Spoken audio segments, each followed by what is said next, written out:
के हल्के आगाज के साथ ही गर्मी का जो जोर था वो टूट चुका है अभी, जिससे यहाँ पर जो है उसमें मौसम काफी खुशगवार हो चुका है। जी,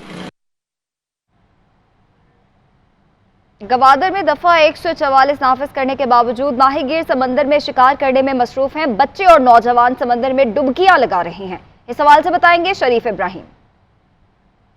जी शुक्रिया। बोरे अरब में बनने वाली तूफान का असरत अभी तक ग्वादर में नमूदार नहीं हो गए हैं। पीडीए में और ज़िला इंतज़ामिया महकमा फिशरीज़ की जानिब से जो अलर्ट जारी किया गया था कि 8 जून से लेकर 14 जून तक माहीगीर खुले समंदर शिकार करने को ना जाएं, बल्कि अपनी कश्तियाँ और दीगर ज़रूरी चीज़ें समंदर से बाहर निकल कर महफूज मकामात पर मुंतकिल कर दें। लेकिन अभी भी देखा जा रहा है कि इस वक्त भी बच्चे और नौजवान खुले समंदर में नहा रहे हैं और माहीगीर अपने रूटीन के मुताबिक शिकार को गए हैं और शिकार करके भी वापस आ रहे हैं। ज़िला इंतज़ामिया पीडीएम की जानिब से और जो गुज़श्ता रोज़ इजलास मुनक्किद किया गया था कि खुले समंदर शिकार करने पर और नहाने पर दफ़ा 144 नाफिज कर दिया गया था, लेकिन उसकी दजियाँ हवा में उड़ा दिया गया। मज़ीद पता चलो कि इस वक्त भी खुले समंदर में माहीगीरों की कश्तियाँ समंदर में मौजूद हैं, लेकिन इस वक्त पदीज़र में अभी तक इसका रेस्क्यू नहीं किया गया है और पीडीएम में ज़िला इंतज़ामिया